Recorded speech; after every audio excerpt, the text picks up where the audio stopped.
Bonjour tout le monde, bienvenue au Poolcast. Cette semaine, un épisode un peu spécial. Pascal n'est pas là cette semaine. Pascal est à Paris pour faire de la promotion. Du coup, il se promène à Paris. Alors, ça va être, je vais leader l'épisode seul. Ça va être un petit peu différent. Ça va être un style un petit peu plus entrevue. On a un gros invité cette semaine, Jean-Philippe Glaude, le recruteur des Prédateurs de Nashville, qui a accepté de venir nous voir. Avant de commencer, parler de notre commanditaire, la carte cachée, située à Saint-Jean-sur-Richelieu. L'adresse va dérouler dans le bas. Alors, sans plus tarder, Jean-Philippe Glaude, merci Jean-Philippe d'être là au Poolcast. Merci de l'invitation. Je sais que t'es un gars occupé, tu reviens de Toronto, right? Right, ouais, exact. J'étais au match Canada-Suède, match hors concours qui a lieu à Kitchener. Donc, j'ai atterri, ça fait quoi, 1 heure j'ai atterri. Exact. J'arrête de voir, puis exact. C'est vraiment cool. On apprécie. Avant de commencer, avant de tomber dans le vif du sujet, juste parler de ton parcours un peu. Toi, t'es quelqu'un qui a joué la game.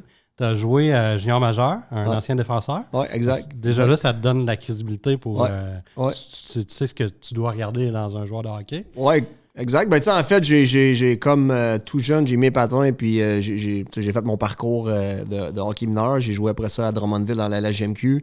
J'ai joué à l'UQTR au niveau universitaire. J'ai attaché quand même une grande importance à l'école, donc j'ai fait mon baccalauréat en communication. Donc, je suis pas dans un milieu... je faisais un milieu, en fait, assez familier. Là. J'ai fait mes études là-dedans en communication. Après ça, je suis allé jouer en Europe quelques années. Je suis revenu. À travers ça, j'ai joué un peu dans le semi-pro. Puis à un moment donné, j'ai pris ma retraite.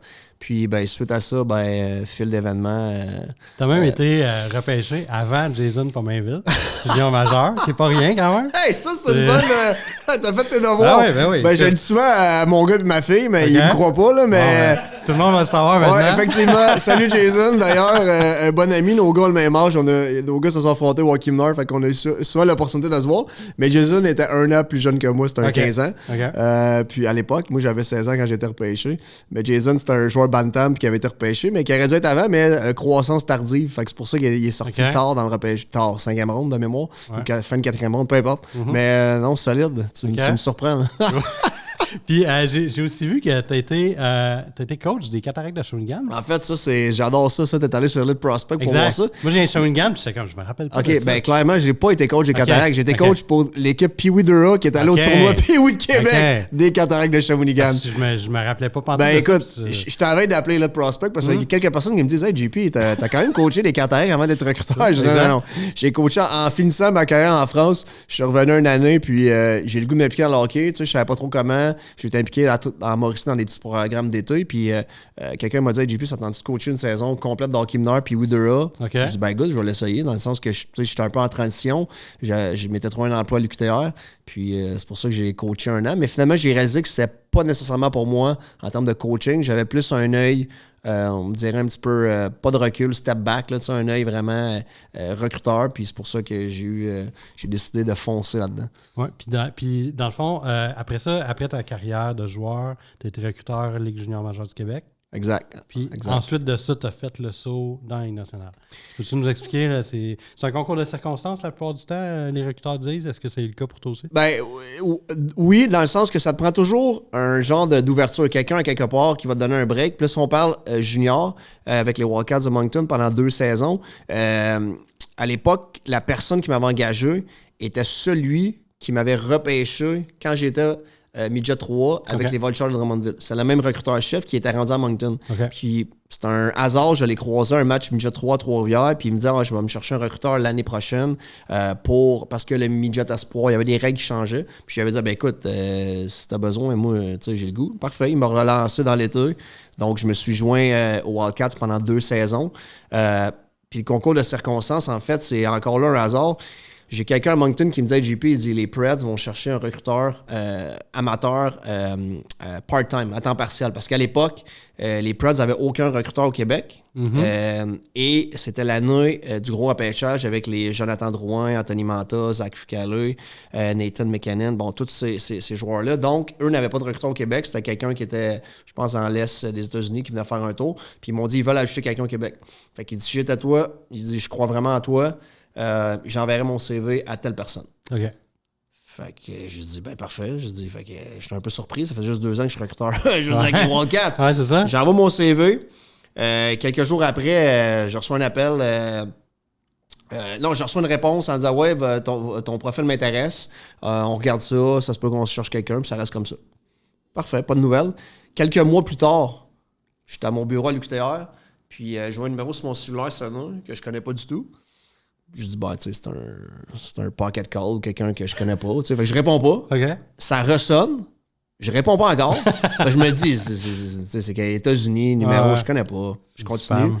Je prends mon message vocal pour réaliser que c'est le recruteur-chef des Preds qui me dit, je suis à Montréal, je descends à Québec demain, j'aimerais ça te rencontrer sur la route à Trois-Rivières. Fait que là, je dis, OK, ouais, là, c'est correct, mais tu sais, je parle pas anglais souvent. Tu sais, je veux dire, on n'est pas nécessairement habilité à parler anglais souvent. Donc, écoute, en résumé, je le rappelle, je me prépare un petit paragraphe pour être sûr de pas trop pas trop mélanger dans ce que je vais lui dire.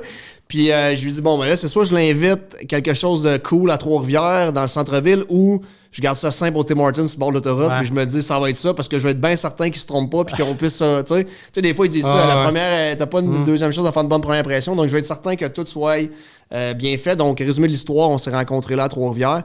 Il m'avait proposé d'aller avec lui à Québec. Puis, tu sais, je dis, écoute, Jeff, qui s'appelle, j'écoute Jeff, je dis, mon équipe, les Wildcats, jouait ce soir-là à Victo en playoff. On avait une grosse équipe, c'était Phil Dano qu'on avait à Moncton, etc. Victo était sur le point de nous éliminer, c'était comme un upset, comme on dit. Je dis, je veux aller voir ce match-là. Puis, tu sais, sur le coup, il a dit, OK, mais, puis avec le recul, il me dit, tu sais, il dit, quand tu m'as dit ça, je dis, OK, ce gars-là, c'est un gars d'équipe. Tu sais, dans le sens que, malgré, je lui dis, viens avec moi voir une game à Québec, les Remparts, puis je vais voir, on va discuter tout le long. Il me dit, non, je m'en vais voir mon club à Victo. Mais il m'a dit, tu sais, j'ai trouvé ça très sharp de ta part parce que ça n'a pas été une entrevue, en fait. On a discuté de hockey pendant 2 heures. Puis ce qui est drôle là-dedans, c'est que je m'étais imprimé à peu près 20-25 pages, tous les derniers repêchages des Preds, les statistiques. J'avais tout sorti, j'avais analysé au complet. Finalement, évidemment, j'ai jamais ouvert ça. On a parlé de hockey pendant 2 heures. Puis pour terminer cette histoire-là, c'est que 2 mois plus tard, j'ai plus de nouvelles pendant 2 mois. Aucune nouvelle. À un moment donné, j'ai reçu un appel. Il me dit, ouais, JP, ouais, ça va. Il dit, on est prêt à engager un part-time scout, c'est toi qu'on a choisi. Tu veux accepter la job? Wow. Il dit, tu veux-tu 24 heures pour y penser ou t'embarques? Je dis, ben, je pense que j'embarque là. Je vais pas parler, je dis, go, j'embarque. Puis, j'étais allé acheter une bouteille de champagne, je suis rentré chez nous avec la mère de mes enfants, puis on a fêté ça. Fait que, T'avais-tu même rêvé d'un jour aller dans la Ligue nationale en tant que scout ou c'était comme un rêve inaccessible à ce moment-là? Non, je te dirais clairement, c'est un rêve que j'avais en tête. Tu sais, puis je vais être honnête avec toi, là, Marco, dans le sens que même quand j'étais jeune, puis mes chums d'enfance pourront en témoigner, là, le nombre de tournois de PlayStation qu'on faisait, pas nécessairement pour jouer, pour faire des drafts, faire des échanges. On passait des soirées, même quand on avait 20 ans, 18 ans, 22 ans. J'ai tout le temps trippé à avoir ce côté-là de construire, analyser. Tu sais, tout le temps eu ce désir-là. Tu sais, fait que pour moi, éventuellement, après ma carrière, est-ce que j'allais coacher ou peu importe, je savais que j'avais l'œil. J'aimais débattre, j'aimais ça, projeter des joueurs. Puis je te dirais que c'était un rêve, puis c'est pas vrai que c'était pas inaccessible. J'y croyais, mais encore là, c'est comme n'importe quoi. T'as peu d'élus à la fin. Là. Moi, j'ai beaucoup de jeunes souvent qui m'en parlent. Hey, j'aimerais ça, comment je fais? Ben, faut-tu mettre le pied à quelque part. Après ça, tu fais ce que tu as à faire. Ça reste que tu vas toujours être engagé sur les compétences. Oui, exact. OK, là, on a plein de questions pour toi qui touchent le draft, les joueurs, tout ça. On tombe dans le vif du sujet. Premièrement, ça ressemble à quoi l'horaire d'un recruteur Ligue nationale, mettons une semaine, là. Comme là, tu reviens de Toronto, ce soir, tu s'en vas voir l'Armada, tu me disais. Exact. C'est quoi ton horaire normal, mettons? Parce que tu étais part-time quelques années, là, tu es full-time. Oui, exactement. J'étais 5 ans part-time, j'avais un job à l'Université du Québec à Trois-Rivières en même temps. Fait que ça, à un moment donné, c'était trop, je suis plus capable de survivre, entre guillemets. Mais tu sais, il n'y a pas de semaine normale. Je te le dis tout de suite, une semaine normale n'existe pas. Puis, tu sais, je vais parler pour ma part parce que j'ai des collègues des autres équipes. On a tous dépendamment de nos organisations, ce qu'elles vont nous demander. Certains vont être vraiment attitrés qu'à la LHJMQ, par exemple. Moi, avec les années, ça a été oui à la LHJMQ. Après ça a été on va t'ajouter un peu de la Ligue de l'Ontario. Après ça, c'est tu vas venir retourner en Europe avec nous. Après ça, c'est tu viens au championnat des moins de tir. Fait que donc, ça s'ajoute, viens au championnat du monde junior. Donc, mais une semaine type, tu sais, on s'entend. Les 90% peut-être des matchs vont se jouer du mercredi au dimanche. On s'entend. Lundi, mardi, tu as rarement des matchs. Tu vas en avoir des fois dans la Ligue de l'Ontario, mais si on parle ici au Québec. Donc, tu sais, ton début de semaine va souvent être de reprendre un peu ce que tu as vu le week-end d'avant. Donc, de dire, ben, je vais faire mes rapports, je vais revalider en vidéo aussi ce que j'ai fait, ce que j'ai vu, en fait, en tant que tel. Tu sais, des fois, j'aime ça aller revoir des séquences, revoir certains trucs. Souvent, on appelle tu sais, moi, je vais appeler mon recruteur-chef, on va faire des petits suivis, ou lui va m'appeler, hey, t'as vu Victoriaville cette année, en fin de semaine, t'as vu, je sais pas, Blainville, Halifax, peux-tu me parler, y a-tu des trucs que t'as. Bon, tu sais, on va discuter de tout et de rien. Sinon, à partir, je te dirais, les lundis, mardis, beaucoup attitré à ça, et je fais un parallèle de dire qu'il y a aussi toute la partie, puis ça, les gens, quand je parle de ça, les gens ils disent, ben là, ça doit pas être si pire, mais tout ce qui est organisation d'horaire, de voyage, compte de dépenses, c'est niaiseux, là, mais je veux dire, t'as pas le choix d'être à jour parce que ça va tellement vite, les semaines avancent, donc le mercredi, exemple, tu dis, bon, ben là, moi, je pars, là, je vais aller voir, je sais pas, là, Blainville reçoit, exemple, Halifax le mercredi, le jeudi, je vais aller faire un tour à Drummond, puis le vendredi, ben là, je viens de voir que, je sais pas, moi, Rimouski ou peu importe, Québec, tu sais, je vais m'aligner aller par là-bas.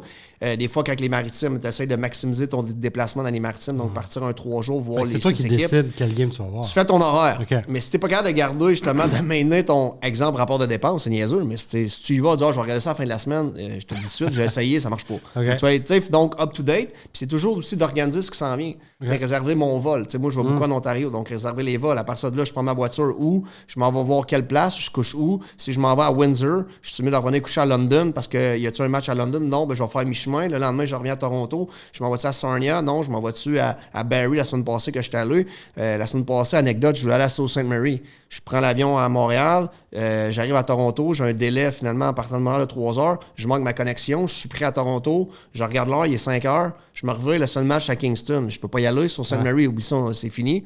Fait que j'appelle mon boss, je dis, ben là, je suis pris, je vais regarder la game live, regarder sur Internet. Fait que j'ouvre mon ordi, puis je suis à l'hôtel, puis je suis obligé de regarder la game. Je dis, j'ai plus d'options. Donc, tu sais, tout ça rentre en ligne de compte dans tout.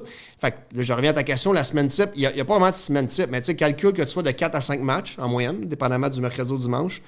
Puis calcule qu'à travers ça, ben, c'est les rapports, c'est les appels avec tes boss. Puis au fil de la saison, moi, pour ma part, je ne suis pas quelqu'un nécessairement qui va nécessairement aller voir les jeunes. Tu sais, je sais qu'il y a des recruteurs, puis il y a des organisations qui vont exiger de faire des entrevues ou à travers la saison avec les bons espoirs. Personnellement, puis même avec l'organisation, je laisse la saison jouer. Je parle souvent aux entraîneurs un petit peu avant Noël. Là, justement, la semaine prochaine, je vais faire mes appels aux entraîneurs qui ont des joueurs que je suis intéressé pour valider certaines questions, certaines réponses. Je veux voir des trucs. Puis, tu sais, je demande tout le temps aux entraîneurs pas ce qui se passe sur la glace parce que je me dis, eux se disent, JP, c'est toi le scout. Je te dirai pas comment il est, c'est toi ta job. Fais ta job, là. Fait que, tu sais, moi, c'est valider des trucs en dehors de la glace, certaines questions précises. Puis, je te dirais que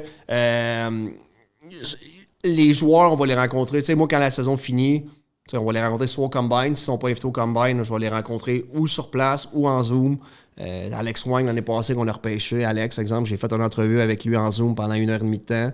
Puis finalement, on l'a repêché pareil, même si on ne l'avait pas vu pendant la saison. Je ne l'avais pas rencontré live, mais j'avais tellement d'infos autour de lui, avec des gens que peut-être même lui ne peut pas penser que j'ai appelé, que j'avais tout ce que j'avais besoin. J'avais vu les performances sur la glace.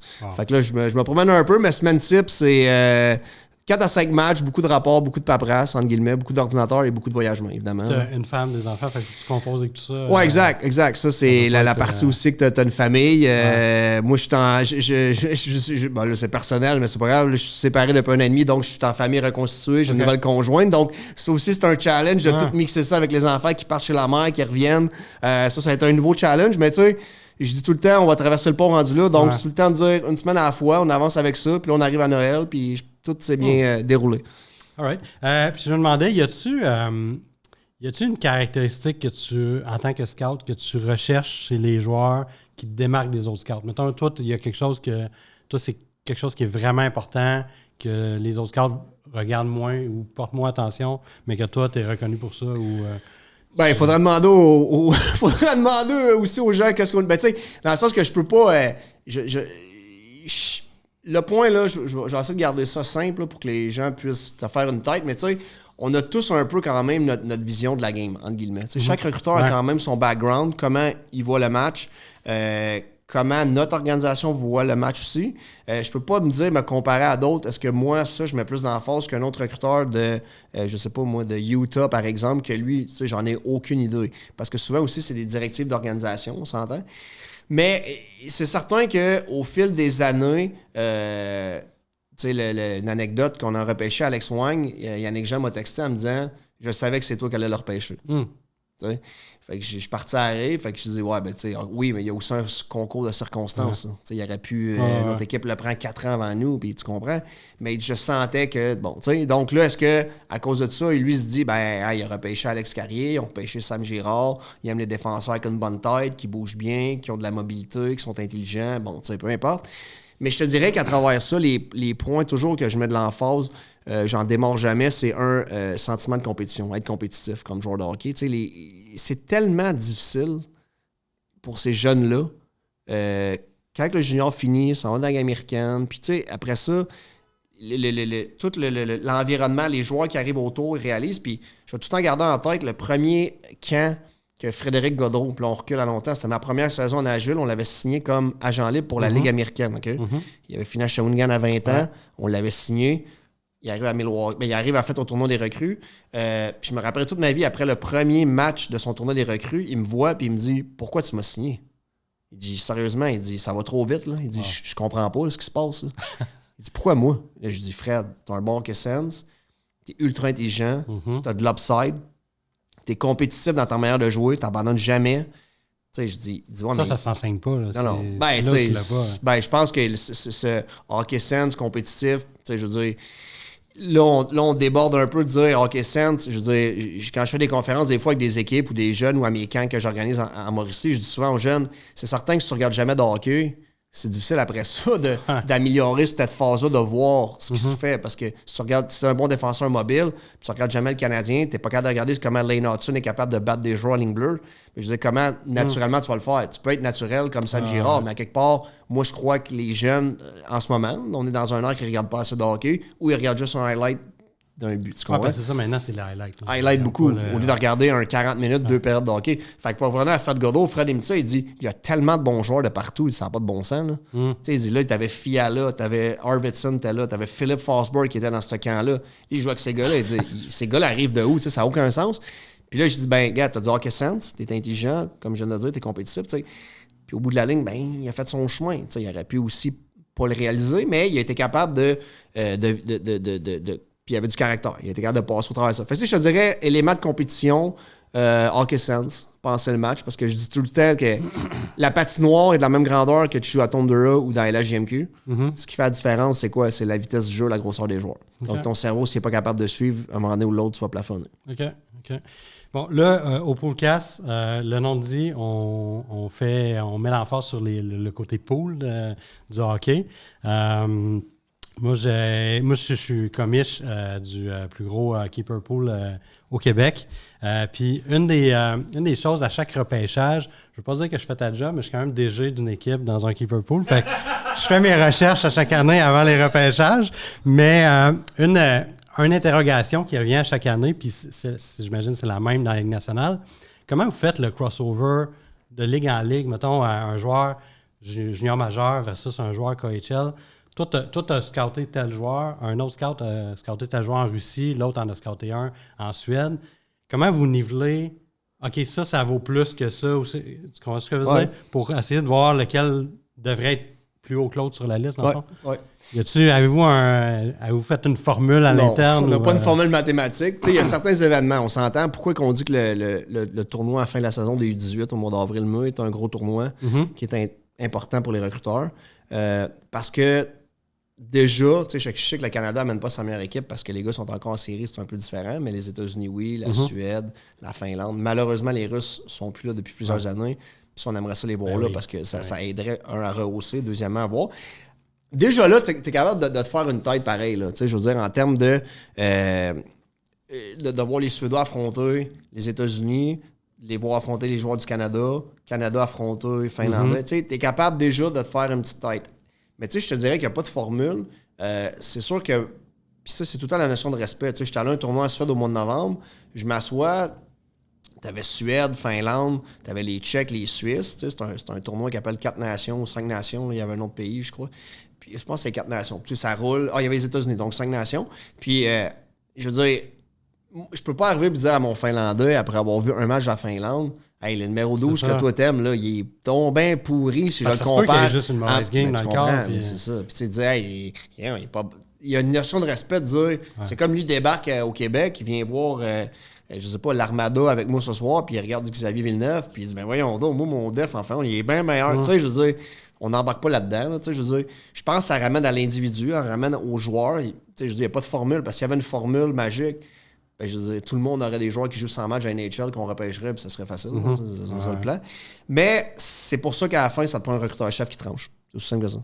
Je veux dire, quand on parle de certains, ouais, mais moi je pense que, puis moi je pense, puis voici mes faits, voici pourquoi, voici sa progression depuis 2 ans, voici comment je l'anticipe. À un moment donné, le recruteur-chef, lui, va arriver avec certains éléments à dire.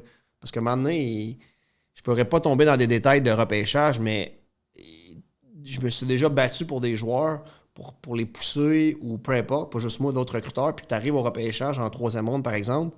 Puis tu réalises que si tu n'avais pas fait ce job-là, on ne repêche pas ton joueur. Là. Exact. Puis ça, je me demandais, à l'interne, il y a toujours une préparation avant le draft, vous faites votre liste, puis tout ça. À quel point vous tenez à vos joueurs, chaque scout a scouté sa partie du monde, puis à quel point ça se bat à l'interne pour pousser son joueur? Le ton lève-tu un peu ou ça reste toujours dans le respect puis ça reste smooth? Ou tu tiens vraiment... Parce que tu l'as vu, le joueur, puis tu sais son potentiel, versus l'autre, c'est la même chose. À quel point il y a une guerre de coq un peu? Ben oui, c'est à quelque part. Puis il y a 2... Moi, je dis tout le temps, il y a 2 mots là-dessus. Un, respect, tu l'as mentionné, ça te prend le respect. Là. Tu peux pas commencer à prendre ta bouteille d'eau puis dire « Hey, ton Suédois, toi! » Puis deuxièmement, on est tout le temps en termes de consensus. On doit arriver au consensus. C'est ça l'objectif. Le recruteur-chef va arriver avec le consensus. Fait que même si moi, je suis pas d'accord... Puis c'est arrivé des années, j'étais vraiment pas d'accord.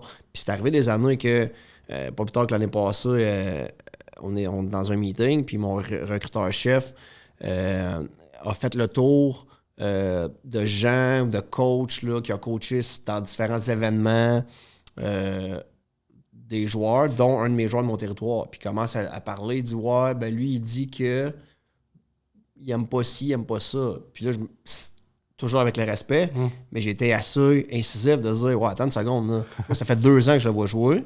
Je l'ai vu jouer en 2 ans, 28 matchs à peu près, dans différents événements. J'ai parlé à son strength coach, j'ai parlé à son head coach, j'ai parlé à son coach midget 3, j'ai parlé à sa famille de pension. Je veux dire, à un moment donné, là, je veux dire, là, tu me payes pour quoi? Là? Ouais, c'est ça. Tu me payes-tu pour... ou tu sais, rendu là, moi, je sers à quoi si tu parles à un gars qui l'a eu 2-3 fois dans un événement où...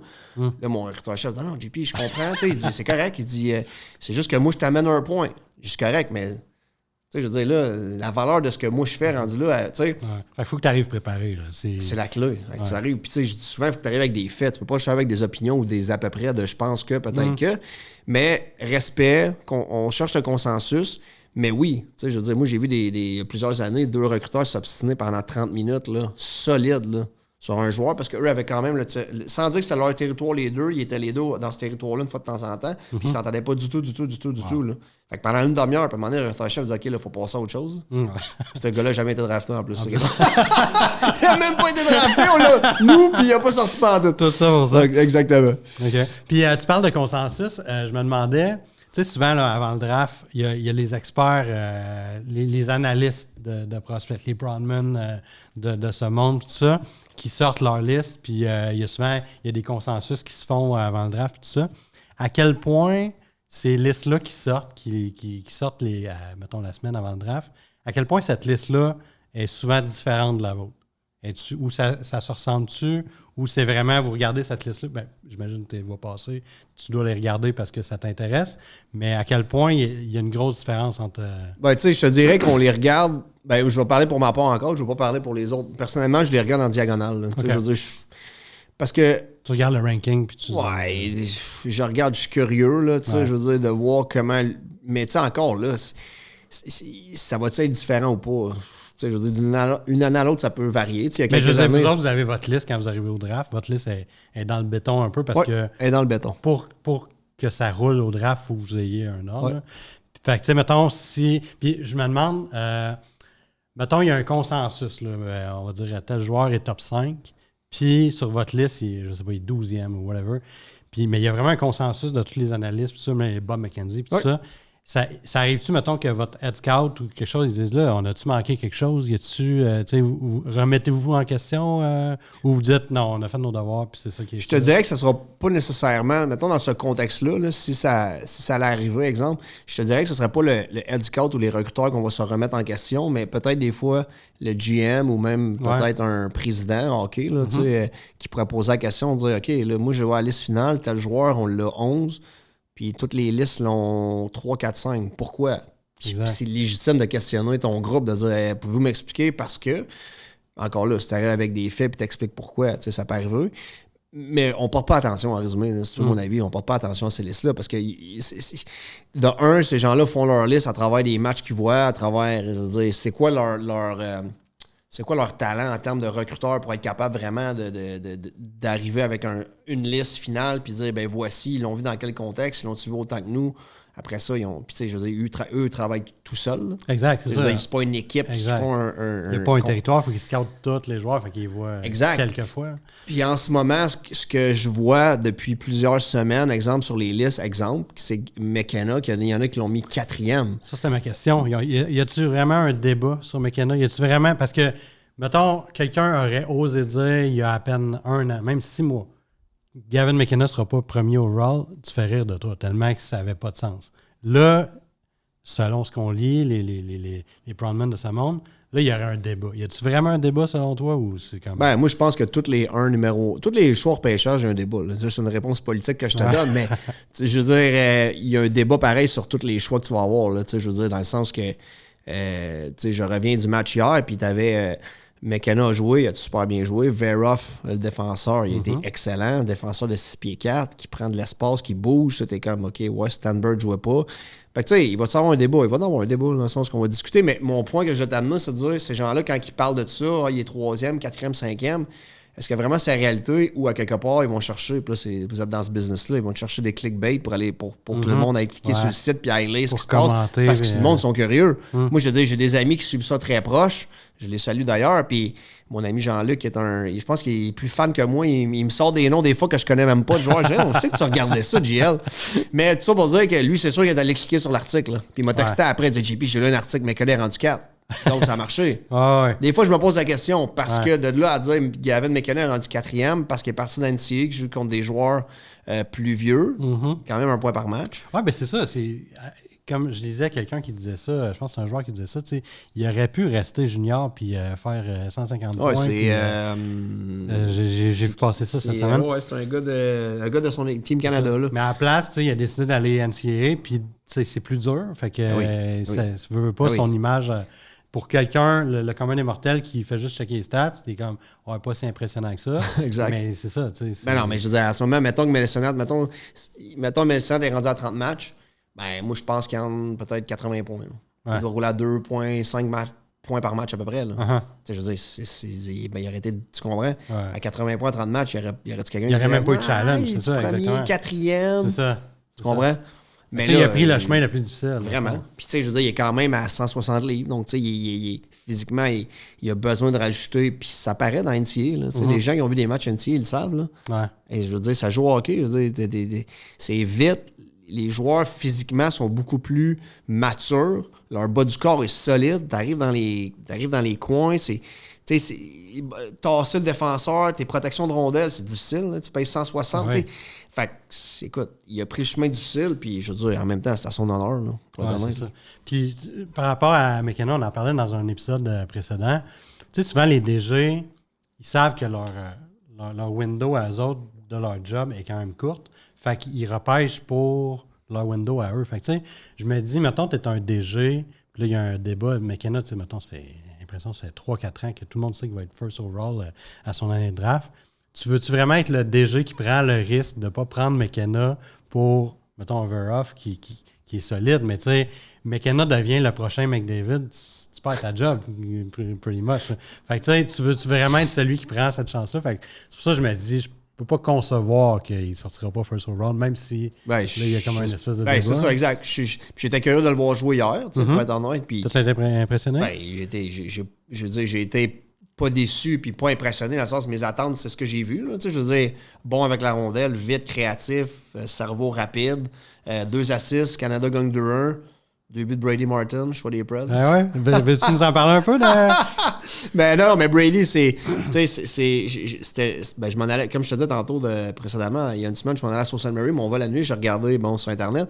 Puis, tu sais, il jouait un bon match, mais je me disais, quand ça compte, là, je veux dire, quand l'enjeu est élevé, il lève toujours son niveau de jeu d'un cran, vraiment. Puis hier, c'était exactement ça. Puis quand vous l'avez repêché, il y avait les Porter Martin, il y avait une couple de Higgins qui avait droppé. Ouais. Il y avait une couple de gros joueurs.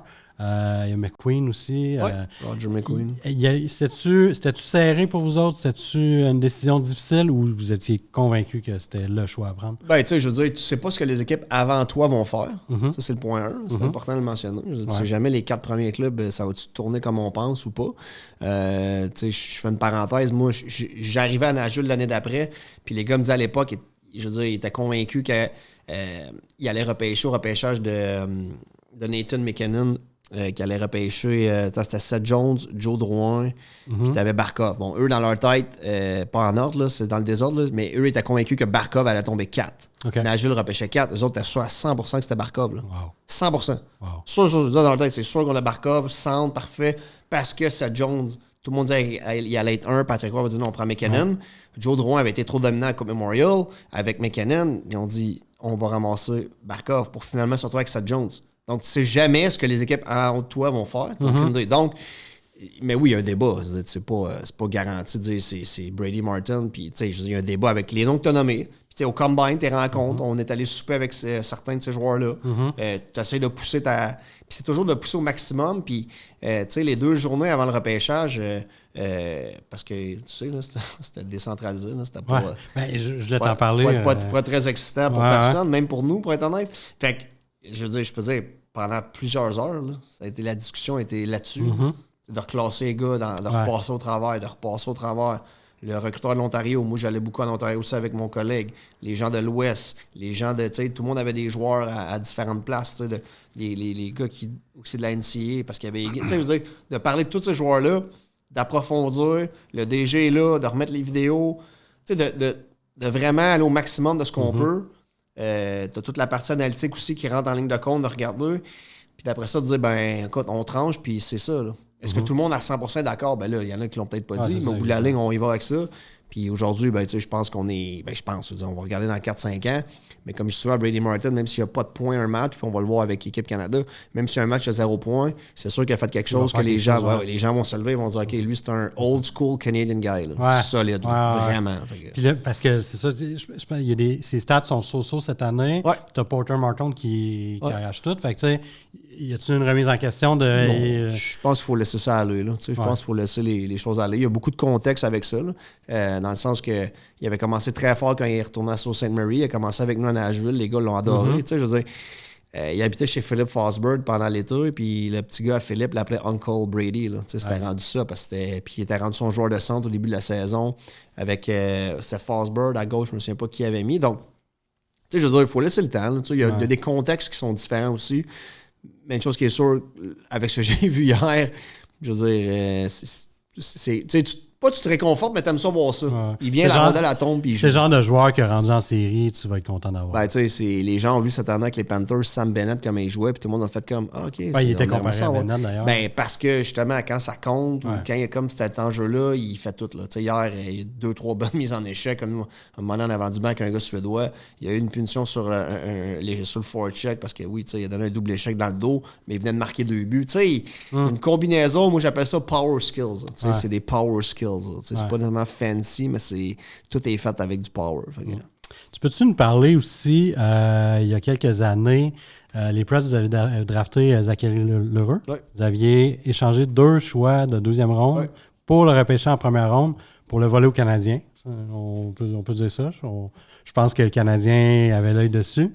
Puis je pense que tu as beaucoup à voir avec cette décision-là. Tu peux-tu nous en parler? Puis peux-tu nous parler, y a-t-il une pression supplémentaire quand tu vois que ton DG fait un gros move pour aller chercher ton joueur? tu ressens-tu une pression de plus que j'espère que ça va marcher, qu'il va performer ou après ça, tu te laisses aller et t'es comme... tu sais, c'est... Bon, premièrement, tu dis mon joueur, c'est parce que c'est sûr que les gens associent le fait qu'un joueur est dans un territoire, donc le recruteur du territoire, automatiquement, c'est son joueur. Tu sais, c'est notre joueur. J'imagine que tu as parlé en bien beaucoup de lui. Ouais, c'est ça. J'avais des éléments, puis on a fait... C'était la saison aussi que la LHJMQ avait joué quelques matchs, la saison COVID. Il n'y a pas eu de match. OHL n'avait pas joué, donc c'est une saison compliquée. Mais sans dire que c'était mon joueur, c'est sûr qu'il y avait des éléments que j'aimais, que mon recruteur-chef. Mais à un moment donné, je te disais tantôt consensus, je veux dire, il faut que tu ailles, entre guillemets, l'appui ou le hockey de ton boss. Je veux dire, si ton boss dit « OK, toi, tu l'aimes pour ça, ça. » C'est déjà arrivé, moi, des joueurs que je veux pousser, puis mon boss dit « Non, pour X raisons. » C'est beau. Parce qu'il ne fit pas la philosophie de l'équipe. Il ne fit pas, puis il n'aime pas son... Ça peut être son upside, il n'aime pas son... T'sais, il le regarde à l'œil, il n'aime pas sa manière de se développer, il n'aime pas son patte, peu importe, là, il a ses raisons. Mais Zach, oui, puis ça a été un repêchage parce que on était dans COVID, on était dans nos bureaux en Agile, tout le monde ensemble dans la salle, puis je voyais David Poyle faire des appels sans arrêt, parce que David aussi voyait la liste, il se dit « OK, mon boss dit « OK, on essaie de repêcher Zach, on n'a pas de choix. » Puis il appelait toutes les équipes une après l'autre pour essayer de faire un échange. Donc ça a été cool. Il y a des équipes qui disaient « Non, c'est beau, non, c'est beau. » Quand on a eu c'était avec les Hurricanes, ça fonctionnait, on repêche Zach. Là, sur le moment, tu es excité, mais oui, tu prends le pas de recul, tu dis « OK, les gars de ma gang vont dire « OK, entre guillemets, il est mieux d'être bon, ton joueur. » Ça, exact. On va dire ça de même. Là. Même si c'est pas ton joueur, il vient du Québec. Donc, c'est facile d'associer. Puis, je te dirais, sans dire que tu as une pression additionnelle, tu veux qu'il fasse bien, mais c'est tout le temps, je prends tout le temps ça aussi avec un pas de recul, de dire, il faut être patient. On est tellement dans un air que vite, il faut que tu sois bon tout de suite, puis si ça marche pas, que des fois, je me dis, OK, là, on peut être patient? Je veux dire, puis moi, je le vois des fois avec des joueurs. Notre meilleur marqueur en ce moment, c'est Luke Evangelista. Puis, Luke, il était bon, il est un peu frêle, mais je veux dire, c'est un joueur exceptionnel en termes de talent, puis, etc. Donc, le Zach, ça a été ça aussi. Soyez patient. Je veux dire. Puis, le pire événement, pas le pire, mais un des événements les plus difficiles pour un recruteur dans une saison, c'est le fameux tournoi des recrues. Parce que le tournoi des recrues, quand ils se pointent là, tu as des joueurs de tous les âges, de tous les niveaux, qui arrivent de partout. Tu as des gars des agents libres de 25 ans, tu as des gars de la NCAA qui ont fini, des gars en Europe, tu as des gars qui viennent d'être repêchés qui ont 18 ans. On met ça ensemble, on s'en va jouer au tournoi des recrues au mois de septembre, tu sais, le petit tournoi. Mais là, les attentes, là, c'est des repêchés en première ronde. Là. Les attentes des managements, là, c'est comme, lui, il va dominer. Fait que s'il domine pas, tu recules, puis c'est comme, c'est quoi, on a repêché ce gars en première ronde? Si ton choix de 6e ronde fait quelques bons jeux, ça c'est un vol. Non, mais tu sais, j'exagère, j'illustre, mais c'est souvent un peu ça le thinking. Fait que pour un recruteur des clubs de regarder ça, là, tu regardes ton def, exemple, t'as repêché, t'es comme, fais pas de turnover, fais pas de turnover, fais pas de turnover, fais pas de turnover, s'il te plaît. Tu sais, ça te tente pas, là, de faire dire, c'est ton gars de te repêcher, tu comprends? Fait que ça, moi, ça fait 12 ans, 13 ans, chaque les pros, j'ai vu toutes les couleurs là, de joueurs qu'on a repêchés, puis comment que ça. Puis même ça, puis des fois, je fais la blague, je dis un jour, quand je vais prendre ma retraite de recruteur, si je fais un podcast, des histoires de tournoi des recrues, de comment des joueurs se sont fait, des fois, juger rapidement, puis que ces gars-là ont des carrières dans la NHL, les gens, ils n'en reviendront pas, puis ils vont rire. Mais ça, c'est un événement qui est difficile pour ça.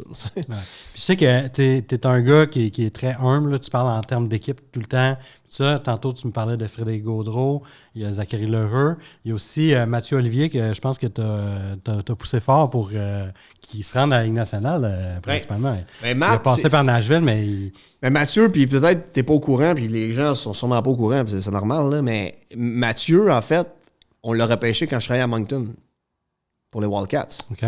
Moi, j'avais son territoire. OK. Fait que Mathieu avait 15 ans, il jouait avec Thomas Chabot, un commandeur de Lévis, puis... Je suis dans un podcast, je m'en raconter l'histoire. Dans le podcast, excusez. Je m'en raconter l'histoire rapide. C'est que moi, j'adore Mathieu Olivier. Je l'adore. C'est dans mon territoire. J'ai la division avec Québec, Trois-Rivières, peu importe. Puis, on arrive au repêchage. Puis, à partir de la 3e ronde, je dis à mon boss, j'essaie juste de dire, hey, ce serait le fun, hein, ce serait le fun. Ouais, on va checker ça. 4e ronde, 5e ronde, 6e ronde. Là, à un moment donné, je dis, et là, il savait, mon boss, que c'était ma dernière année parce que je finissais le repêchage puis j'avais été engagé par Nashville. Okay. C'était mon dernier repêchage. J'en ai fait juste 2 à Moncton, mais il sait que c'est fini après. Fait qu'on arrive en 7e ronde. Puis je suis sur le coin d'une table, puis lui, il est en face de moi, puis il dit « JP! » Il me fait ça, viens ici. Je viens, il dit « Comme ça, prends le micro. » Il dit « Prends le gars que tu veux. Là. Il y a le gars de Lévis, comment il s'appelle, Olivier, là, Oliver? Yeah, you can take him if you want. That's your guy. » Fait que, you can announce it, tu sais, annonce-le, là, c'est ton dernier draft. Nice. Bon, je suis parfait. Fait que je m'avance au micro de même, ouais, des commandeurs de Lévis, Mathieu Olivier. Fait que, en 7e ronde, fin de 7e ronde. Fait que là, je le vois dans les estrades. Puis moi, je connaissais son père un peu à Mathieu. Fait que Mathieu, il se descend. Merci. Tu sais, son père me dit, il était un peu déçu, il s'attendait pas à sortir aussi loin, tu sais. Ouais, on verra, tu sais, moi, je l'aime, blablabla. Il arrive au camp des Wildcats à 16 ans. Moi, je suis avec les Wildcats, je suis avec les Prods. Le DG m'appelle. Il me dit, hey, JP, je m'excuse. Ils ont dû le prendre vraiment en 3e ronde. Ils disent, ils vont faire notre club à 16 ans. Wow. Je dis, écoute, je dis, puis j'étais pas tout seul à l'époque, il y avait un de mes collègues, Gilles Tassé, qui était recruteur-chef avec moi, qui aussi l'aimait beaucoup, tu sais. Fait que ça restait de même. Fait que Mathieu, quand il était échangé à Shawinigan, moi, je l'avais devant moi, là, j'habite à Trois-Rivières, j'allais voir jouer Shawi souvent, tu sais. On repêche Sam Girard, c'était repêchage-là 2017. Il s'en va au camp de développement. Mon boss m'appelle, il dit, JP, il dit, parce que moi, toute la saison, je disais, il faudrait inviter ce gars-là. On l'invite. On n'a pas de place. On l'invite au tournoi, on n'a pas de place. Parfait. Mon boss m'appelle, il dit, ouais, JP, il dit, on a un spot de libre. Il dit, ton gars, là, que t'aimes à Shawinigan, on donnera peut-être une place pour lui. On sait qu'il joue avec, il est quand même physique. Nanana. Puis il dit, je viens de valider avec Sam Girard, qui joue avec à Shawinigan. Puis Sam m'a dit, go, faut l'inviter. On l'a amené au tournoi des recrues. Premier tournoi des recrues, première présence. Qu'est-ce qu'il fait? Il est en face de Bokanji Mama, tape ses pads, lâche les gants, les deux se placent. Peter Laviolette, il est dans les estrades, il capote.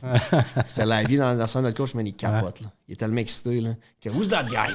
Who's that guy? Fait que les gars disaient, fait que là, partant de Mama, là, c'est un monstre. Les deux. Ceux qui savent pas. Et Mama, tu sais, puis les deux jouaient junior contre l'autre. Fait que, tu sais, c'était pas c'était stagé, oui, puis non, mais tu sais, une vraie fight. Là. Fait qu'il a comme mis un peu son système tout de suite. En fait, son tournoi de recrue était excellent. Peter Laviolette l'adorait. Il est reparti jouer son année de 18 ans, de 19 ans plutôt. On l'a ramené, après son année de 19 ans, à un autre tournoi des recrues. On l'a pas signé encore. Il est reparti jouer à 20 ans à Sherbrooke. Il était rendu à 20 buts. Puis au fight, on avait nos meetings à Nashville. Puis notre DG de Milwaukee parlait. Puis il disait, il nous manque un peu de grit, de toughness. Puis à un moment donné, moi, je suis dans le meeting. Je dis, il s'appelait Paul Fenton à l'époque. Je dis, Paul, je dis, on a amené Mathieu Olivier 2 fois à notre tournoi des recrues. Je dis, je comprends pas qu'on le signe pas. Il dit, you're right. Live, il appelle Phil Le Cavalier, son agent. Wow. Phil, parfait, on se reparle. Il dit, on va trouver un moyen. Wow. On l'a signé un contrat de Ligue américaine, 1 an.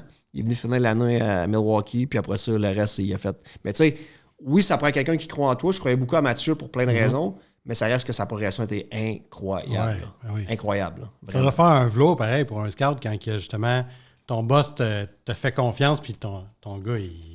Ben, c'est sûr que, tu sais, c'est comme, puis c'est là, c'est dans le hockey, mais c'est dans n'importe quel domaine. Je suis sûr dans votre domaine, c'est pareil. C'est qu'à un moment donné, à quelque part, la confiance vient avec des gestes où est-ce que les gens, tu sais, je veux dire, si t'es capable d'avoir ces gestes-là, ben, puis que ça fonctionne bien, c'est sûr que tes boss, les gens au-dessus de toi vont avoir un sentiment de confiance un peu plus élevé. Puis même au niveau de tes collègues, ben, je pense que cette confiance-là, cette prestance-là, tu te sens un peu plus dire, OK, regardez, boys, là, je fais partie de la gang, je suis capable de. Parce que j'en ai des collègues, là, je veux dire, Pekka Rinne, notre recruteur finlandais, puis Victor Wetsson, Mathias Ekholm, des choix de 4e ronde, les Suédois, puis Patrick Hornquist, des choix de 7e ronde.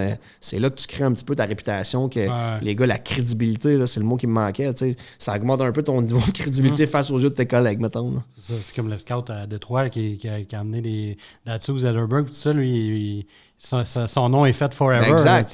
À un moment donné, quand t'as frappé une coupe de circuit, t'es crédible à l'intérieur. Ben, t'es crédible. Puis, je veux dire, ça aide que peut-être des fois dans les meetings, les oreilles, même, tu sais, moi, début de carrière de recruteur, tu sais, mon anglais n'était pas à point, là.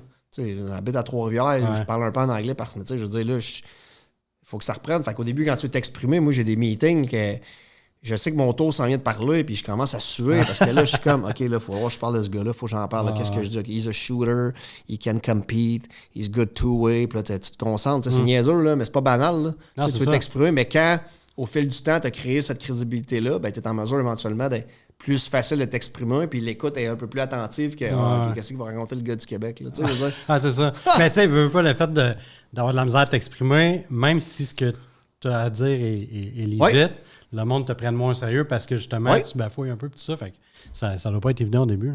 On a une question de Kent Hughes qui a été super gentil de nous envoyer une question. Mettons, tu es dans le désert, tu as un bat de baseball, tu as une grenade, puis tu es avec Nick Suzuki, Les deux, vous avez soif, il y a une bouteille d'eau. Tu fais quoi? Ça, tu m'en aux questions du combine, là, tu vas me faire rien, là. Je veux savoir, vous autres, les Preds, avez-vous des questions un peu weird comme ça, comme le Canadien, qui sont reconnus pour les questions qui n'ont pas de sens? Ben, je te dirais que mes premiers combines, on n'avait pas ces questions-là. Okay. Puis depuis 2-3 ans, Barry vient au combine, puis on a amené une psychologue qui vient avec nous. Puis elle amène... C'est des questions qui peuvent, sans ressembler à ça, qui vont tourner autour de ce type-là. Là, puis même elle fait faire des trucs des fois avec des balles de golf. Là, puis en tout cas, puis... Pour essayer de saisir la personnalité du joueur. Ben écoute, je vais être honnête. Moi, je dis stay in your lane. Dans le sens que moi, je reste dans ce que j'ai à faire. Fait que je peux pas te dire c'est quoi l'objectif clairement. Il y en a un, j'imagine, mais qu'est-ce que, je veux dire, je suis pas capable de voir que ses yeux à notre psychologue, qu'est-ce qu'elle vraiment va aller chercher. Puis c'est correct aussi. Eux autres, après ça, ils vont partir de leur bord avec les joueurs, puis chacun fait ses trucs. Mais je te dirais que pour 90% des entrevues avec les jeunes en adulte, c'est très, très easy going. Là. Okay. Qu'est-ce que... Parle-nous de ta famille, parle-nous de tes hobbies, tes loisirs, parle-nous de ta saison. On aime ça voir un peu comment les joueurs s'évaluent, qu'est-ce que tu as amélioré, parle-nous de quand tu étais jeune. Des petits trucs de même, là, easy. Là, dans le sens, tu veux apprendre à connaître. Tu veux que le jeune... Moi, je me mets tout le temps dans les pieds du jeune. J'ai des enfants, tout le monde a des enfants, quasiment les recruteurs. Tu te remets de si c'est mon enfant, ben j'aimerais ça que ce soit confortable. Tu comprends? J'ai quand même un... en dedans de moi quand même cette empathie-là. Tu prends soin de lui. Ben, tu sais, je veux qu'il soit bien. Puis de toute façon, s'il n'est pas bien, il ne pourra pas montrer sa vraie personnalité. Exact. S'il est bien, il va peut-être mieux s'exprimer. Puis ça va être plus facile de le saisir. Puis tantôt, tu en parlais, le draft qui a été décentralisé, ça n'a pas fait l'unanimité quand ça a été annoncé. Puis quand ils ont fait le draft, c'était un peu un fiasco. Là. Les gens n'aimaient pas ça. Puis tout ça. Puis tout le monde était convaincu que ça reviendrait au draft normal cette année. Puis finalement, non. Ça va continuer à être décentralisé. À quel point tu es surpris que la Ligue n'ait pas soit pas revenue sur sa décision là-dessus? Ben, tu sais, je te disais, autant sur le coup de l'émotion, quand on était sur le live, là, journée de draft live, je me rappelle, je pense que j'avais fait un truc avec TVA Sport, il me semble, avec Renaud Lavoie, puis Renaud me disait, hey, il dit, ouais, tu sais, le draft, c'est le fun, JP. Puis là, moi, j'étais comme, mais sérieux, ça n'a pas de sens, c'est plate. J'avais mangé deux sacs de Doritos en deux choix, c'est long, ça n'a aucun sens. En tout cas, au moins, on sait que c'est la dernière fois. Ben, c'est ça, tout le monde jamais ça va venir.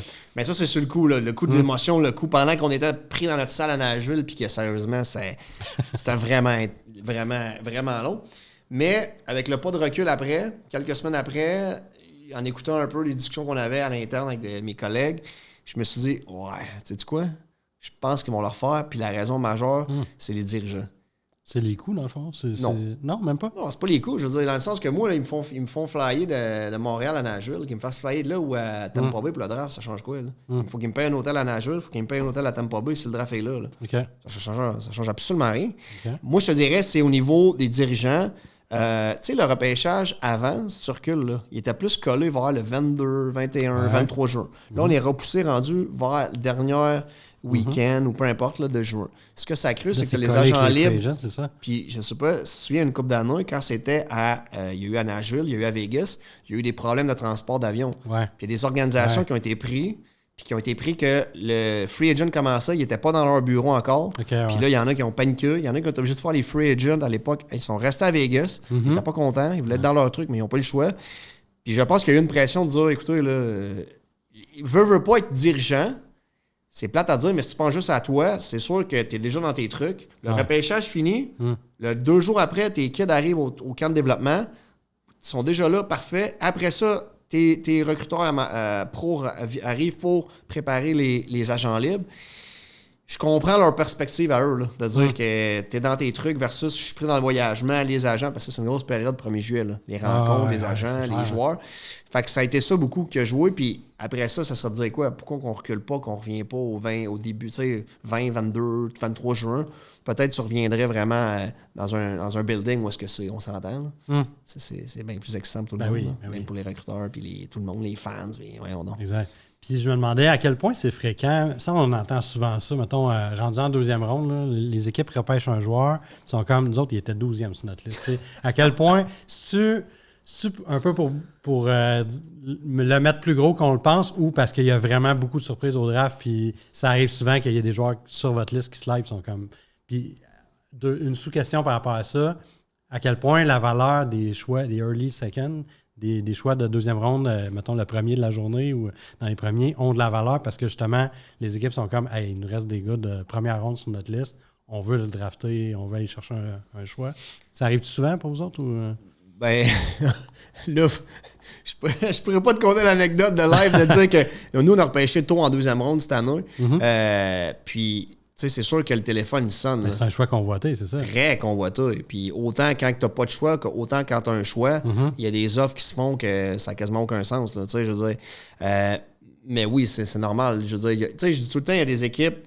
En fait, on est 32 équipes, les 32 voient la game d'une manière différente à quelque part dans leur staff de recruteurs. Donc, oui, c'est normal que des joueurs, puis même nous, ça arrive des joueurs que tu te dis, il est repêché, je sais pour moi, 22e overall, puis il est 186e, ou tu l'as même pas sur, j'exagère, mais tu l'as quasiment 64e sur ta liste. Ça arrive. Donc, ta question de dire en début de deuxième ronde, c'est logique. Tu as des joueurs qui ont glissé, donc automatiquement, ces gars-là, tu es excité de dire, ça devient un choix de première ronde pour ces équipes-là. Dans ta tête, ça devient un choix de première ronde de dire, nous autres, on l'avait 17e sur notre liste, il est encore là, en début de 2. Là, ton recruteur-chef regarde son DG, disant, go, on fait quoi? Puis ça a été la partie, par contre, plaisante du repêchage décentralisé pour les recruteurs, ou peu importe là, comment c'est organisé, c'est de voir comment ton DG travaillait. Parce que clairement, on était dans la salle comme si on était ici. Puis Barry Trotz qui faisait des appels, puis nous, on a essayé de faire des... Puis même, il l'a dit publiquement, il avait essayé de faire un gros échange en première ronde. Puis moi, j'ai tout vu les noms sortir, les choix donnés. Je voyais ça aller, j'étais comme... Aïe, aïe, OK, tu sais. Fait que là, oh non. Puis là, il avait même demandé à une équipe, ben, tu peux-tu me dire qui tu prends pour être sûr que... Parce que sinon, je ne ferais pas le deal. Puis l'équipe, il avait dit, tu sais, il voulait pas. Bon, c'est ça, dans ce temps-là, le dites-vous? Ou, moi, je sais pas. Ce moment-là, je sais pas comment ça a fini. Ça dépend de l'entre-DG, dans le fond. Moi, je pense que ça. Je pense que c'est une relation de confiance à quelque part. J'imagine qu'à un moment donné, on reste tous des êtres humains. Mais clairement, ça a été un point positif du repêchage pour nous de voir toute cette petite tractation-là, les échanges. Mais pour revenir à ta question, c'est pour ça que les équipes vont dire, oui, en deuxième ronde, hey, on l'avait 20e sur notre liste, puis on le pogne 39, donc on est excité. Pour nous, on le considère. Et oui, les choix de deuxième ronde ont beaucoup, les débuts de choix de deuxième ronde ont beaucoup de valeur. Puis quand il y a des échanges, souvent les équipes ont de la misère à envoyer ce choix de deuxième ronde parce qu'on sait. On sait ce que ça vaut. Là. On va savoir que de la journée du repêchage, on va dire pourquoi on l'a donné. Pourquoi on l'a donné. Parce qu'on vient d'avoir des joueurs glissés, on disait on aurait pu prendre tel Tu parlais de transactions au repêchage. Moi, personnellement, mon plus gros scoop que j'ai sorti, c'était l'échange entre le Canadien et les Ducks qui n'a pas eu lieu. C'est-à-dire Trevor Zegras puis un choix de deuxième ronde contre Logan Mailloux puis un first. Ça avait été entendu entre les deux équipes sur le plancher du draft. Finalement, le Canadien a décidé de back down sur l'échange. Ça n'a pas eu lieu finalement. Puis ça s'est avéré que ça a été confirmé. Puis tout ça. À quel point il y a beaucoup d'offres de transactions qui circulent comme ça la journée du draft. J'ai l'impression que le monde ne réalise pas à quel point il y a beaucoup de discussions de trade qui se passent sur le plancher du repêchage. Ben, je te dirais que je suis peut-être moins je le vis moins, surtout quand c'est un repêchage dans le building, là, dans le sens que je vois le téléphone sonner, mais, tu sais pas exactement. Mais là de voir comment ça s'est passé, le souvenir que j'ai par rapport à ça, exemple, ça me rappelle le repêchage qui avait eu lieu, je pense que c'était à Vancouver, puis c'est l'échange qu'on avait échangé Piquet-Souban à New Jersey, puis ça faisait, ça on le savait, là, parce qu'on voyait des équipes venir dans nos, je pense que c'était Toronto à l'époque, je me souviens pas, là, qui venaient avec leur management à notre hôtel. Puis on les voyait arriver. Puis là, ils avaient séparé la salle en deux. Puis là, ils repartaient dans l'autre salle. Puis là, ça parlait des heures, ça ressortait. Il y a une autre équipe qui rentrait. Là, on disait, OK, c'est sûr qu'il se passe de quoi. Puis on savait que c'était piqué. Okay. On disait, fait que là, t'es là, OK, ouais, là. Puis là, boum, tu sors, tu vois une autre équipe. Je me souviens, ce matin-là, le samedi, c'est la deuxième journée qui a été échangée. Je prends l'ascenseur. J'ouvre l'ascenseur pour descendre, pour aller déjeuner avant la deuxième journée. Puis je vois David Paul face à face à moi. Puis il est blanc comme un drap. Là, je suis comme, Hey David, how are you? I'm good. Ben, je sais pas ce qui se passe, mais je me dis, es-tu malade de quoi? Puis le gars me dit après ça, il dit, il avait quasiment pas dormi de la nuit parce qu'il savait qu'il faisait l'échange. Puis il y a toute cette pression-là. Et tu sais, de dire, puis là, je dis, OK, ouais. Puis là, quelques minutes avant que ça commence, mon recruteur-chef, il cherchait, j'étais allé, je me rappelle pas où, dans la petite salle, je pense, en bouteille d'eau, il me dit, JP, il faut que je parle. Il dit, OK. Juste sache, Piqué va être échangé contre un choix de 2, un joueur, peu importe. Puis j'étais comme, aïe, ok, là, ça part. Puis là, t'entends les tractations, les rumeurs. Moi, j'avais croisé un journaliste. Je disais, hey, JP, Piqué, si tu veux qu'il est échangé. Je pense que c'est Louis-Jean. Genre, je sais pas, j'ai pas entendu rien. Là, c'est pas moi qui va te dire ça, certain. Là. Moi, j'ai rien entendu. Je me sors de là, tu sais. Mais tout ça pour dire que c'est un. Oui, c'est journée du repêchage, parce qu'à quelque part, c'est là que ça se passe. Puis c'est tout le temps pareil, hein, c'est que les équipes aussi, oui, il y a les joueurs, il y a les choix, mais les équipes sont convaincues que tel joueur, c'est tout le temps ça, il va jouer 500 matchs à NHL. Donc là, il faut donner ça, il faut donner des choix parce qu'on y croit, puis on l'a vu jouer 21 fois, 15 fois, 10 fois, on y croit. Là. Ouais. Puis ça, c'est correct. Puis je me demandais... au repêchage, on a vu 2 années consécutives. Il y a eu Mishkov, ensuite il y a eu Demidov. Le facteur russe, à quel point ça a eu un gros rôle à jouer? Parce que, surtout Mishkov, même Demidov, les équipes n'avaient pas accès à aller les voir en Russie. Il y avait peu de scouts qui avaient accès.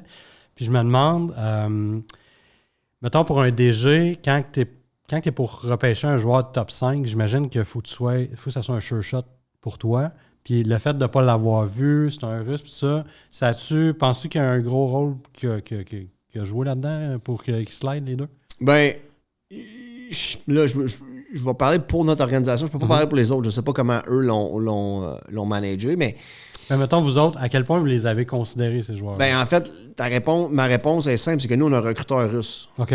Donc, à la base, on a quelqu'un qui le voit jouer. OK. Donc, tu sais, je veux dire, puis on a une super...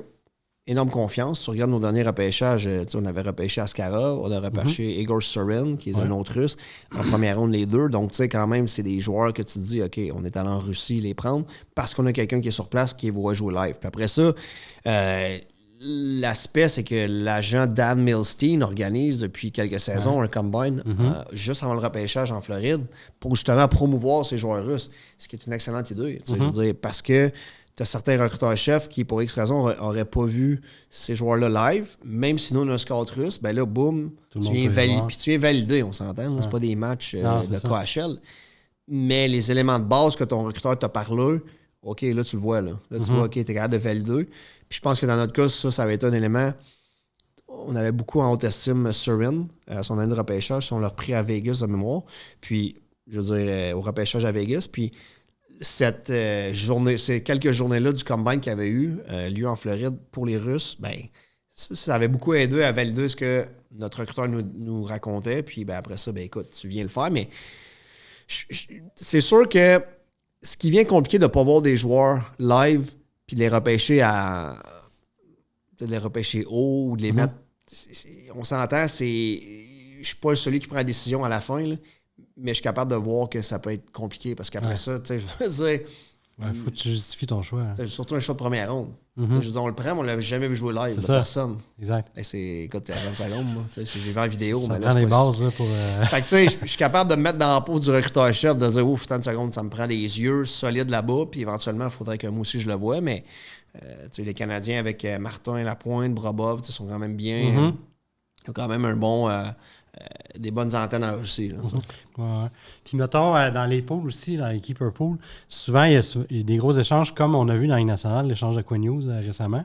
Un gros joueur contre des prospects, des pics, des jeunes. En tant que scout, t'as-tu plus tendance à te mettre du côté de l'équipe qui reçoit les jeunes, un Bouillum, un Rossi, tout ça? T'as-tu tendance à dire à l'équipe qui reçoit ces top jeunes joueurs-là, a gagné le deal ou t'es quand même capable de voir le big picture par rapport à ça? Ben, tu sais, je veux dire, dans mon day-to-day de recruteur des Preds, je veux gagner tous les soirs. On s'entend? Fait que, tu sais, je veux dire, moi, si on fait un trade et on reçoit 8 jeunes, tu sais, les jeunes, ça reste que, tu sais, même quand tu mets ton tableau de prospects, ça reste des joueurs que, tant qu'on va jouer 100 matchs à NHL, tu le sais pas, là. Ils joueront pas toutes, là. Non, c'est ça. Tu sais, tu les mets toutes sur le board, là, puis nous, on en a plein, puis toutes les équipes en ont plein. Mais quand tu les mets toutes, là, tu dis, waouh, on a une profondeur. OK, à la fin, sur les 8 que tu m'as mis, il y en a 2 qui vont jouer 100 matchs. C'est ça. C'est la NHL. C'est dur. Puis il y a des gars qui arrivent de partout, des gars qui se disent sur le tard. Puis je tiens à te dire quelque chose. de très personnel, mais je suis pourri d'un pool. Ah ouais? T'as-tu un pool? Non, j'ai pas de pool. Mon gars, il a un pool avec des amis, là, je sais pas trop, là, un pool à vie, justement, qui se font. Puis il me demande tout le temps mon opinion. Puis je dis arrête. Parce qu'il m'a déjà demandé, je prends dessus genre Matthews ou Kucherov. Puis je pense que j'avais dit une année, prends Matthews, c'est un scoreur, il avait pas une bonne saison ou l'inverse, je sais pas trop. Peu importe. Puis là, depuis ce temps-là, il est fâché contre moi, je pose mes plus de questions. Là. Je lui gère tes affaires, là.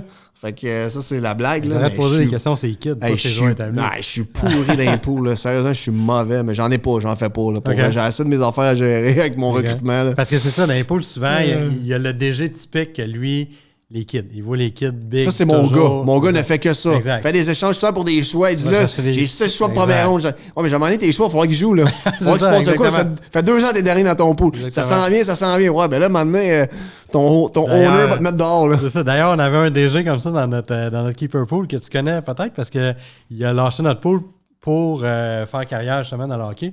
Ben Bélanger, qui travaille, il a travaillé dans l'Union majeure du Québec. Il vient de la République de Québec, non? Exactement, il vient de Québec. Lui, il faisait que ça.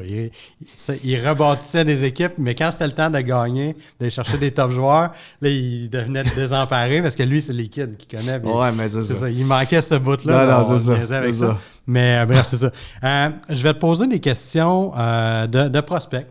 Parle-moi en rafale. Parle-moi de qu'est-ce qu'on peut s'attendre de ces prospects-là. On commence par des prospects des Preds. Oui. Tu devrais les connaître. Oui, j'espère. Luke Evangelista.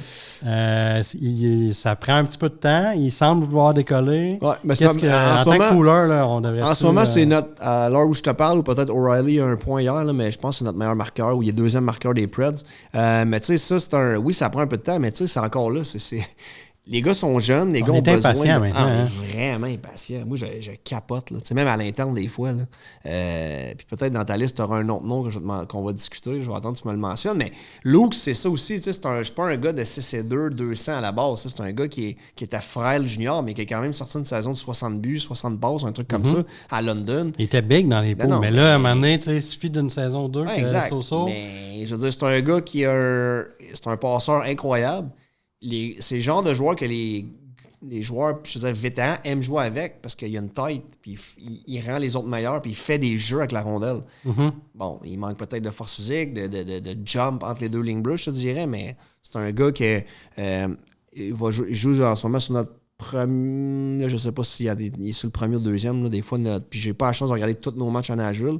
Mais clairement que dans le futur, c'est un gars de powerplay, premier powerplay. C'est un gars qui va faire une minute 20 sur son powerplay parce qu'il est trop intelligent. Puis en termes de vision puis de passe décisive, il est vraiment solide. Puis il fait partie du corps Ben oui. Barry Trotz veut faire. OK. Puis tu m'ouvres la porte. À quel point, à Montréal, on est trop sévère avec un Slavkovski, par exemple? Tu sais, qui a été drafté first overall, puis on s'attend que... produisent plus offensivement, mais c'est un gros bonhomme. Les gros bonhommes, c'est plus long à développer. Tout ça. À quel point, j'imagine, t'entends, tu es au Québec, t'entends ce qui se dit dans les médias. Ouais. À quel point on est trop sévère avec un Slav? Ouais, mais c'est juste lui ou c'est en général? Oui, effectivement. Je veux dire, mon point, c'est que je pense que moi, je me rappelle, j'avais 15 ans, 10 ans, 8 ans, puis je veux dire, à Montréal, mon père, Montréal gagnait 6-2, t'es content, il perdait 2-1 en overtime. On échange tout. Exact, il était pas content. C'était quasiment du moment présent, c'était gagne. Puis après ça, t'as toutes les tu sais, j'aime bien écouter les émissions de radio sportives, tu sais, puis à un moment donné, ce que je veux dire là, c'est niaiseux, mais comme je te dis, j'ai étudié en com, à un moment donné, ça te prend des sujets pareils, là. À un moment donné, ça prend une question du jour, tous les jours, il y a tellement de questions, là. Ça prend une question. Ça prend un take, là, tu regardes, c'est niaiseux, à un moment donné, j'entendais quelqu'un à une radio qui disait, ouais, mais là, à un moment donné, on dirait que ça nous prend quelqu'un, ça allait trop bien, en début de saison, on dirait que ça nous prend quelque chose qui va mal pour essayer d'avoir un peu de trafic, là, tu sais, sinon, si tout va bien, moi, je suis sûr qu'ils font un rating, puis quand le Canadien a perdu 3 en ligne, je suis sûr que les ratings montent parce que le monde veut s'accrocher à dire, bon, ils vont-tu faire de quoi, ils vont, tu sais.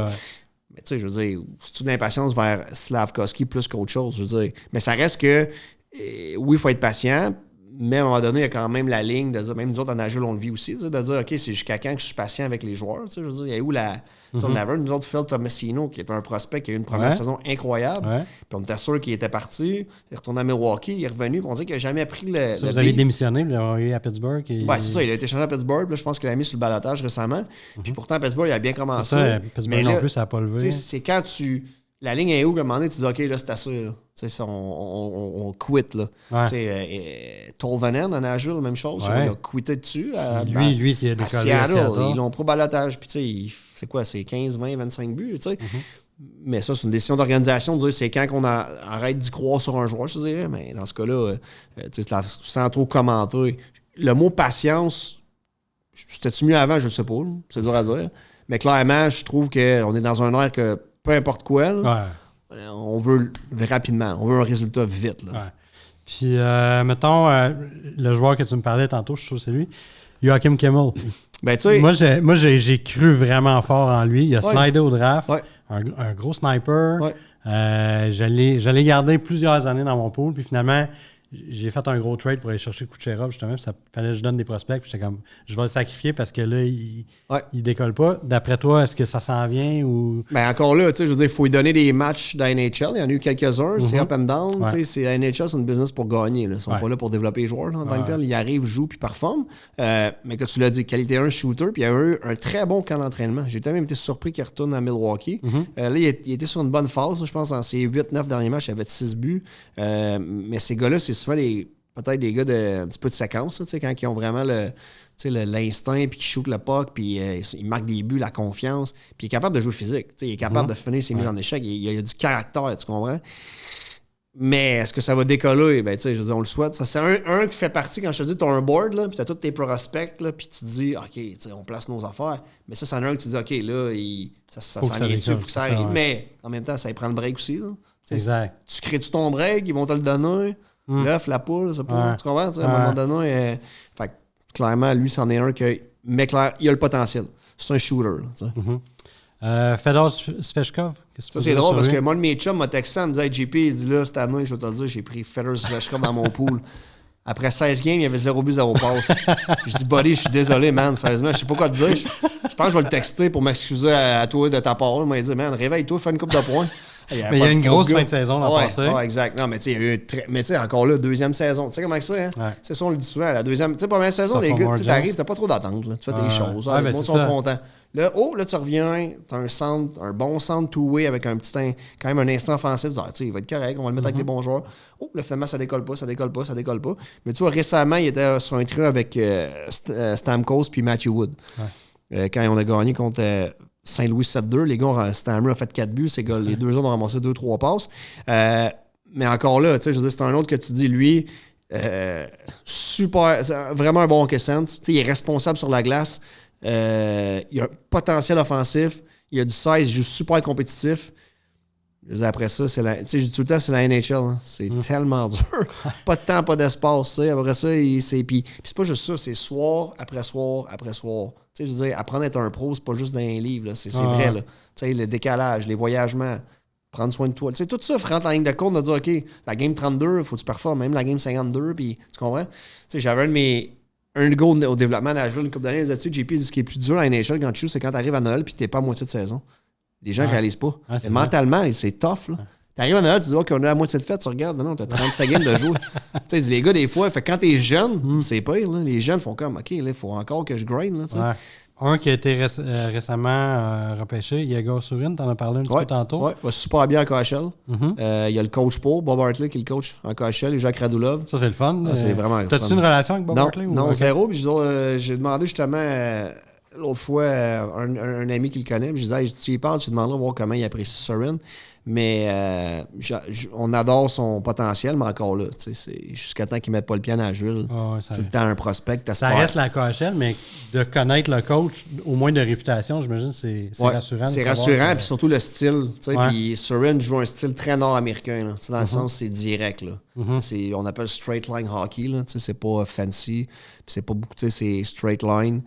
Convert joueur le but, physique, joueur de centre naturel. Il est dur à jouer contre. C'est vraiment... Il y a cette vibe-là. Donc, tu sais, on se croise les doigts. C'est dur. Joueur de centre, c'est dur à trouver. On espère que quand t'en as, t'es mieux d'avoir plusieurs joueurs de centre, éventuellement les mettre à l'aile. On s'entend tout le temps ce qu'ils disent, mais c'est vrai. L'inverse, c'est pas. Non, c'est très difficile. Non, clairement non. Puis, Matthew Wood? Ouais, je suis content que tu m'en parles. OK. Ouais, je suis content que tu m'en parles. Non, parce que Matthew Wood, c'est un peu. Matthew Wood a joué à 17 ans dans NCAA. vois jamais ça. Là. C'est Non, très, c'est très vrai. rare. Son année de repêchage était dans l'NCAA. Là. Puis, tu sais, je veux dire, c'est des joueurs 6 pieds 4, il est fait sur le long. C'est des gars que, tu sais, Tage Thompson, attends, ça a été plus long à développer. Mais là, jusqu'à récemment, il était 3e buteur chez les recrues de la NHL. Il avait 8 buts, comme 8 buts, 7 passes, je pense, en 22-23 matchs, qui est excellent. C'est sa première vraie saison. C'est un shooter. Là. Il est naturel. Puis pas juste un shooter, il a du poise. Offensivement, small area, en espace restreint, il est bon. Il a une tête, mesure 6 et 4. Je pense on croit beaucoup en lui. Puis quand tu es capable de le voir performer et évoluer avec tes joueurs élites, Fosberg, O'Reilly, Stamkos, qui est capable de suivre ces gars-là et faire des jeux avec ces gars-là, c'est là que tu te dis, OK, c'est une très bonne nouvelle. À 20 ans. Puis des fois, à l'interne, on avait des débats sur lui. Puis NCAA était reparti, il avait fait un transfert, je me souviens pas de quelle place, à quel Yukon, je me souviens pas exactement, Minnesota, je pense. Peu importe.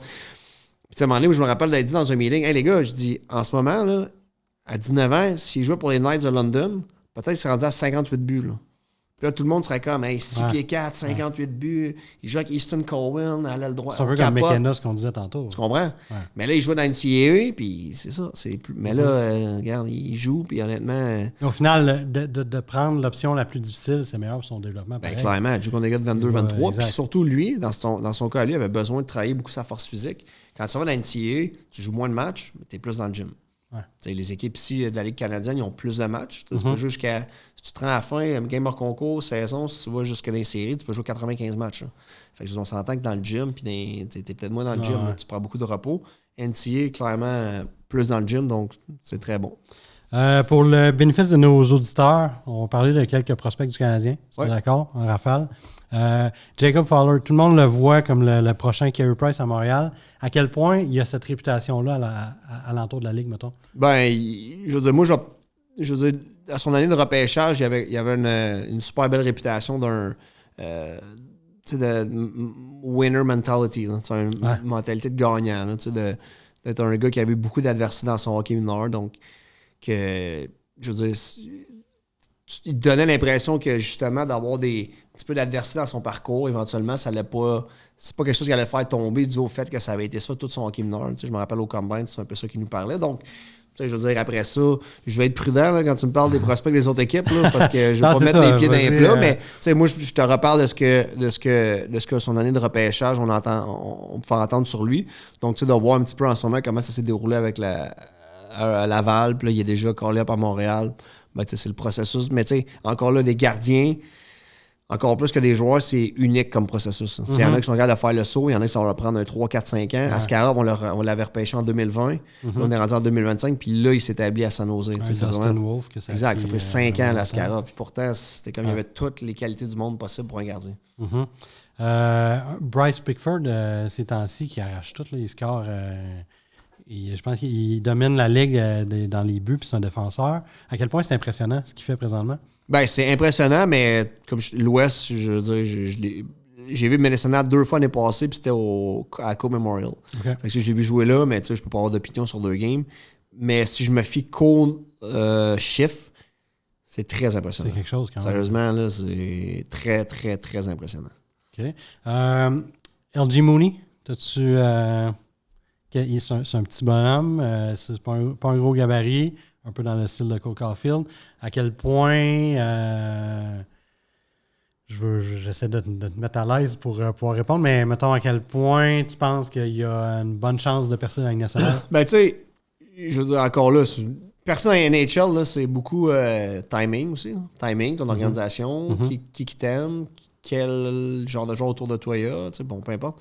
Mais je vais reparler de son année de repêchage. C'est un joueur que quand tu voyais l'équipe américaine de moins de 18 ans jouer, c'était impossible de sortir de l'aréna et pas de l'avoir notice. Okay.